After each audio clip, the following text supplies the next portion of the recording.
लोग हैं, बुद्धिजीवी लोग हैं और इतना तो समझदार है कि सही और गलत क्या है इसका फर्क जानते हैं।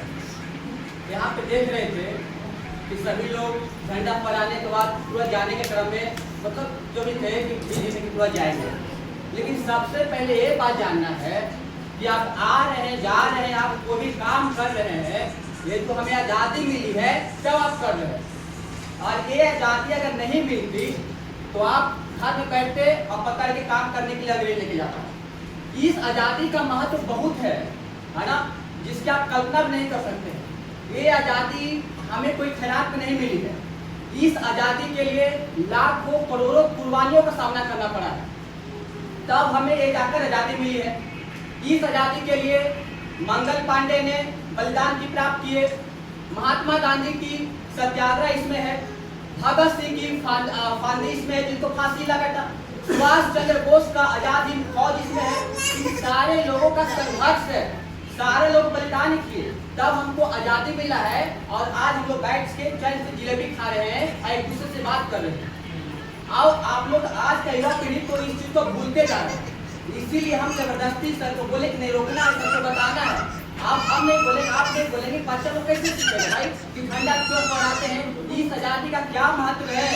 इस आजादी का महत्व बहुत है भाई, बलिदान देकर आजादी प्राप्त हुआ है।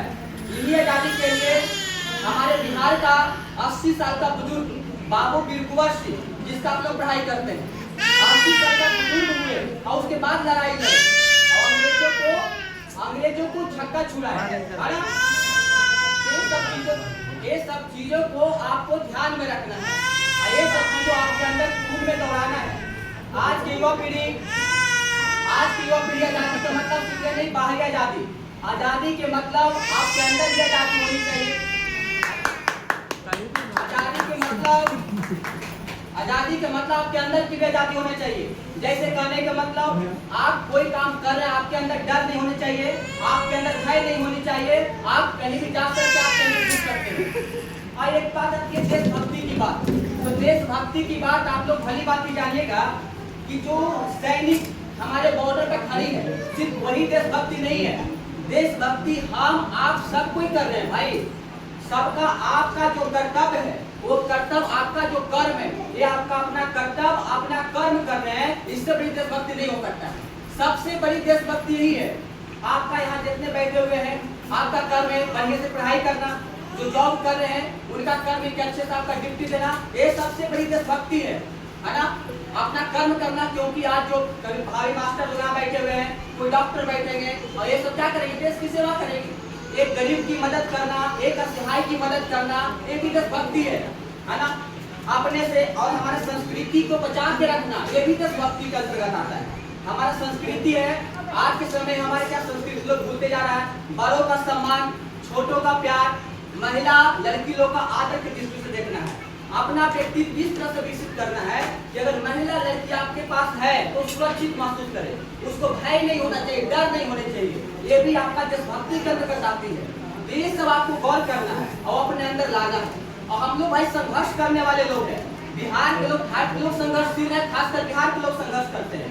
हम लोग तो संघर्ष से पैदा हुए हैं। तो कहना चाहते हैं समझिए जीवन के आज के बच्चा तो बिल्कुल थोड़ा सा संघर्ष में घबरा जाते हैं कि बाप रे बहुत पढ़ना पड़ता, बहुत मेहनत करना है भाई, बहुत मेहनत करना, बलिदान बहुत दिए तब देश की आजादी प्राप्त हुआ। तो संघर्ष को इस दृष्टि देखना है कि न संघर्ष न तकलीफ है, न संघर्ष न तकलीफ है तो क्या खाक मजा है जीने में? न संघर्ष न तकलीफ है तो क्या खाक मजा है जीने में? बड़े बड़े तूफान भी थम जाएंगे जब आग लियो सीने में, जब आग लगी हो सीने में। अपने अंदर आग लगा के रखनी है। तो ये सब संघर्ष में कुछ नहीं। अरे हम लोग तो बिहार के गया दशरथ मान जी लोग कहता है कि इतना बड़ा पहाड़ से टकराएगा। दशरथ मान जी पहाड़ से टकरा गए थे और हथौड़ी छेनी लेकर अपना कर्तव्य के लिए, अपना कर्तव्य का पालन करने के लिए पहाड़ को काट दिए। उनका कर्तव्य था अपनी पत्नी की रक्षा करना, वो अपनी पत्नी की रक्षा नहीं कर सके। फिर देखिए कि ऐसा और कोई तकलीफ न सहे, इसलिए हथौड़ी छेनी उठाए और पहाड़ को काट दिए, है ना। उनके संदर्भ में कहना चाहते हैं, सुनिएगा गौर से, ठीक है ना, कि पर्वतों को काट कर रास्ता बनाने का दम रखते हैं, पर्वतों को काट कर रास्ता बनाने का दम रखते हैं, गिर के तूफानों से उसे मजा चखाने का दम रखते हैं। अरे हमें तो तरस आती है आसमान की खामोशियां देखकर, वरना उसका भी सीना चीर कर रोशनी फैलाने का दम रखते हैं, उसका भी सीना चीर कर रोशनी फैलाने का दम। तो ये सब चीजें आपको गौर करना है। आपके अंदर आत्मबल, मनोबल बढ़ा के रखना, साहस बढ़ा के रखना। अब कोई भी चीज संभव नहीं होता है। नेपोलियन बोनापार्ट कहते हैं कि संभव सब मूर्खों की डायरी में होता है। बिल्कुल संभव नहीं है भाई, एवरीथिंग इज पॉसिबल। और महात्मा गांधी जी का है, जैसा आप सोचिएगा वैसा करिएगा और वैसा ही बन जाइएगा। इसलिए always we think always positive. हमेशा आपको पॉजिटिव सोचना है। पॉजिटिव सोचेंगे उधर ही रास्ता आपको बनेगा, उधर ही चलिएगा वैसा ही बन जाएगा। जैसा सोचेगा आपका व्यक्तित्व उस तरह से आपका डेवलप हो पाएगा। इसलिए सोच आप लोग का बहुत बढ़िया रखना है, सोच आप लोग का पॉजिटिव रखना है, ठीक है। बाकी तो आप लोग बहुत जानते ही हैं, है ना। इन्हीं बातों के साथ अपनी बातों को विराम देते हैं। भारत माता की, भारत माता की, महात्मा गांधी की, भगत सिंह की, सुभाष चंद्र बोस की।